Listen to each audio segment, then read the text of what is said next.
cleans this Something apartment. just hit me. Shoot. Are you mixed race? No. Or you a bunny hopper? Yes. Per your hope. What's good, people, and welcome back again on another episode today. How are you guys doing? I hope you all are doing good. And if you are joining for the very first time, thank you so much for tuning in on this channel. Please don't make it your last time, so smash the subscribe button and turn your bell notification on. Yesterday, I posted a part of some clips of Dr. Umar on Joe Biden's podcast that has been going viral. And I mentioned that I was going to bring another one to you guys because there are so many, but there are few that I actually find very, very interesting.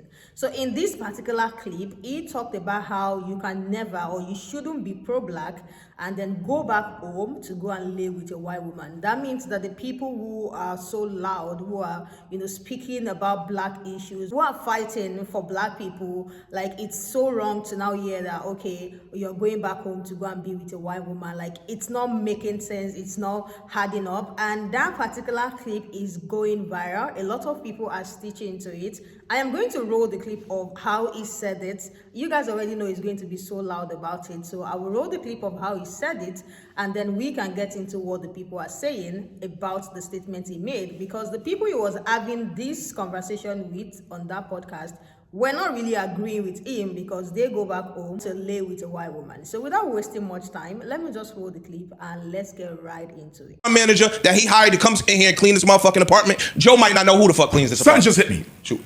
Are you mixed race? No. Or you a bunny hopper? Yes. Per your hope. That's why you have a liberal perspective. That's not true. That's not because you go home to a white woman. Yes, but that's not true. I felt this way before I met my white girlfriend. So help me understand how you could be so passionate about the black flaw. I'm passionate. I'm an objective thinker. I don't. If something makes sense. So you have no loyalty to the black community. No, I do have. I probably employ more blacks than you. Okay, so help me understand that you employ more blacks than me, but you go home to a white woman. Why you don't have a black woman? Because I fell in love with a white woman, not a black. Why didn't you fall in love with a black woman? I did. I fell in love with a black woman. We broke up. Okay, and why didn't you fall in love with another black woman? I did that too. We broke up. Okay. And why didn't you get another one and another one and another one until you found the right one? Because I met a white woman that I fell in love with, and that's the person that and I you're went being to disingenuous about That's not something. true. And let me tell you what you're being True. disingenuous about. True. Romance is a function of focus and opportunity. If I want to date an Asian, I'm going to put myself around Asian women so I can find one. If I want to date a Latino, I'm going to put myself around Latino women so I can date one. If you wanted to marry a black woman, you would have put yourself around black women so you can find one. So how did you end up with the Caucasian? No disrespect to her. No, not at all. What I'm telling you is the places that I go socially are not just monolithic. So what? I went to a white college, white job. I never bunny hopped. Listen to my question. Let me answer you. That wasn't my priority. My priority wasn't, I'm not closed off to dating Latino women. I'm not closed off to dating Asian women. I'm not closed off to dating white women. So again, in my search for romance, all of those things were on the table. But you do understand that by not being with a black woman, you undermine the success of the black community. That's your opinion. That's my opinion. Then tell me how the black community benefits from you having a white woman. If I lend to the financial uplifting of that community, one. That's one thing. Two, if I'm helping to educate the people in that particular community, that's a benefit. Does not your white woman benefit more from your economics than any black person? Yeah, probably. Exactly. So why can't they both be mutually beneficial? You want to know why? Because she belongs to the group that is responsible for the historical oppression of your race. So why would you voluntarily go over and marry into that? Because when you marry the woman, you don't just marry the woman or date the woman. You're dating her community and her culture. And given the history of us and them, why would you dare align yourself with that if you care about us? Let me ask you a question. I want you to let me get my answers out. Go ahead. So hypothetically, into the financial uplifting. You can go watch the full video. It's Dr. Umar on the Joe Budden podcast. But anyway, you can't be pro-black and date, marry outside of your race. It doesn't make sense. And there's nothing wrong with that. You can date who you want, you can marry who you want, but you cannot claim pro-black. You can't say, oh, I'm doing this for the community, I'm doing that for the community. You want us to give you praise, accolades. You couldn't even do the one basic thing that you were supposed to do, and that's stay within the black family. That's give your wealth to a black family. You couldn't even do that. You're embarrassing. So let's just don't even speak for me. Don't even speak for us. And then it's like, I just fell in love. You made choices. You get choices. We all get choices. You have to actively date outside your race. You have to actively date within your race. Those are choices. So stop claiming pro-black. And it's so funny how many pro-black people, even on this here app, on all these apps, claiming pro-black. And I look on it and their significant other is not black. Their family don't even look black. Their kids don't even barely look like they got a drop of black. Okay? It's confusing. Just be real with yourself. You want to be pro-black because it sounds good, because it was cute, but you would still want to lay with master kids because that's That's just what you want. You love that. You love them. And that's okay. Here's my thing. Out of all the problematic shit that Dr. Umar has said, this is where y'all draw the line. Because I was about to say a slur. Now, here's why I think you cannot be pro-black and have a non-black partner. When you're in a relationship, when you are married, when you take vows to become one with someone, you have an obligation to protect them, right? Right? Okay. Now, that man sat on the couch and asked Dr. Umar for an example of white culture. He was like, I don't know. Dr. Umar gave him genocide. No. Genocide is not, no. Genocide was happening way before white people came. So then Dr. Umar asked for an example of genocide happening outside of Europeans. The voices get quiet, the heads start to shrink. We was killing each other. Somebody brought up Rwanda. Dr. Umar said, who instigated that conflict in Rwanda? They told me you got me there. How do you want to be considered pro-black while denouncing facts to defend your white wife and her family?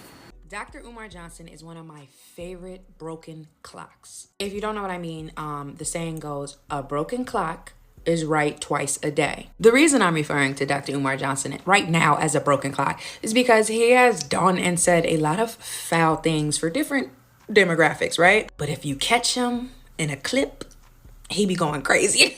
It's actually perplexing to me when people invite him onto their platform in the first place, because a little digging and you can see, wonder where some of the funding went for some schools. You can wonder a lot of the things. Or you can invite him on your platform for views and clicks. But if you invite Dr. Umar Johnson on your platform and you living a life that he has proclaimed is evil, awful, he said it's like he has let him know where he stands, you're going to lose. You don't see a lot of black queer people inviting him on their platforms. But this isn't the first time that black men who are dating white women have invited him on his platform and been surprised that he's been like, yo, I don't fuck with you either.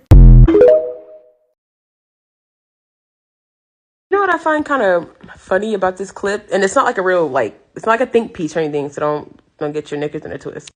But there's a black woman that's in the podcast with them or whatever. And twice now, she's had to help this man think of the words he's trying to say. And I am by no means Dr. Umar be eating when he be eating, but I am no means a stay with your race type of person. Okay? But I think it's just ironic, and it kind of it just kind of helps Dr. Umar's point a little bit. He's stumbling and fumbling on his words, and he got a black woman behind him, helping him out, picking him up along the way, making sure he got the right thing to say to be articulate. I don't know. Maybe I'm just pointing out really small, minuscule things that don't matter, but I don't know. I just noticed. I don't think all white people benefit from All white people They benefit. have white privilege, but I don't.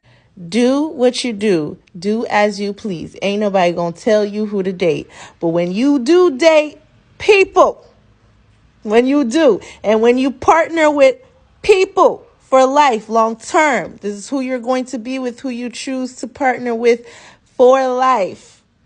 You tend to defend supremacy. You will defend supremacy.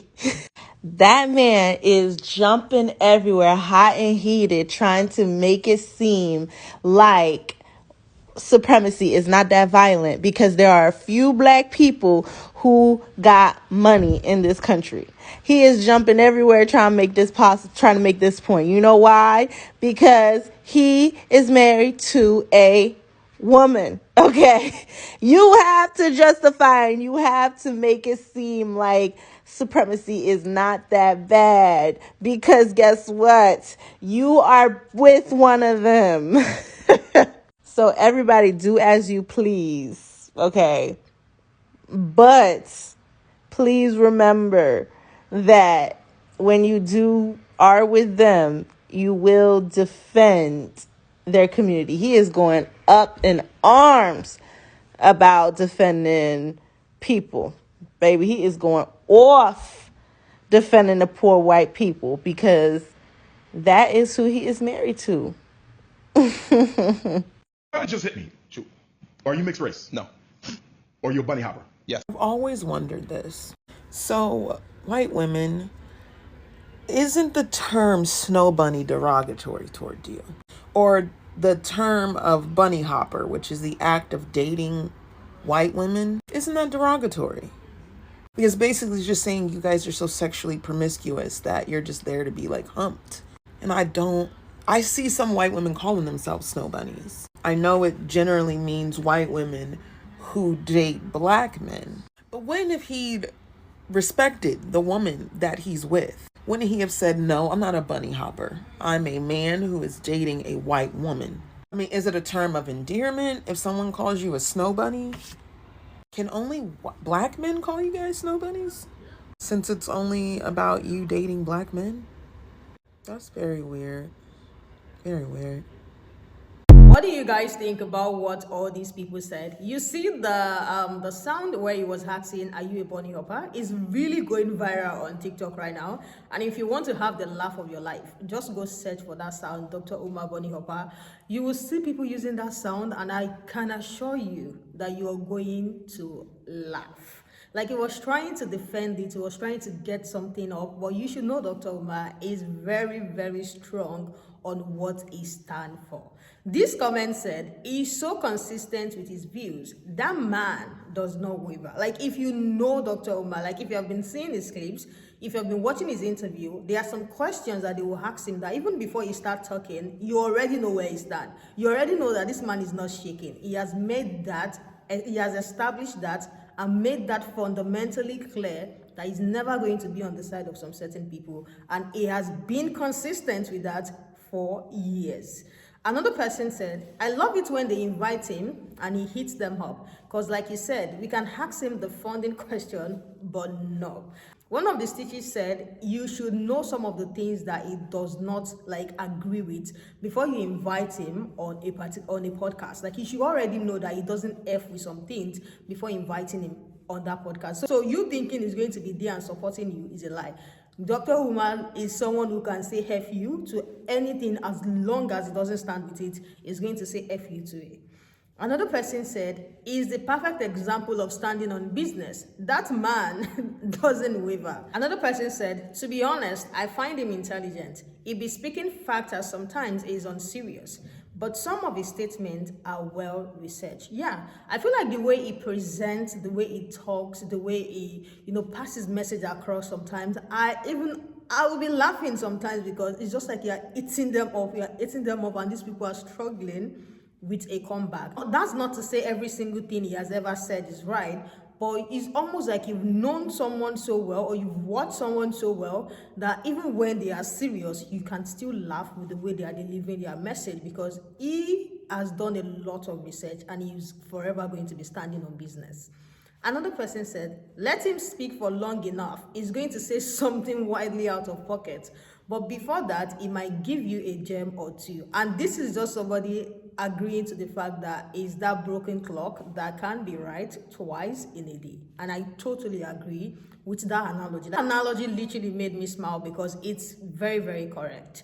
Another person said, I don't agree with everything he says, but he always knows exactly what he's talking about. He's never talking to just talk. He will be a great attorney. And that's the truth. He talks and he always know what he's saying, because he will reference some things that you will be struggling, just the way this man was even finding the right word to use to, attack what he was saying, and he couldn't, and it was the black woman on the other couch literally giving him the words to use to respond to him. He has been so consistent with his views. I feel like these people who invite him sometimes low-key, they know he's going to go viral, so they invite him for the views as well. I would like to hear what you guys think. There are people who do not agree with what he said, actually. There are people who do not agree with the statements he made, that you can't be pro-black, be going back home to live with a white woman. There are people who do not agree with that statement that he made. But then again, I feel like the people who don't agree are either palm color people who like black men, or maybe black men who go back home to actually lay with these women, because they have to justify, they have to support them. So I don't think it's surprising if they do not agree with what Dr. Umar said. Thank you all so much for joining. Let me hear what you guys think about all of this in the comment section, and I'll catch you guys in the next one. Bye, and I love you guys.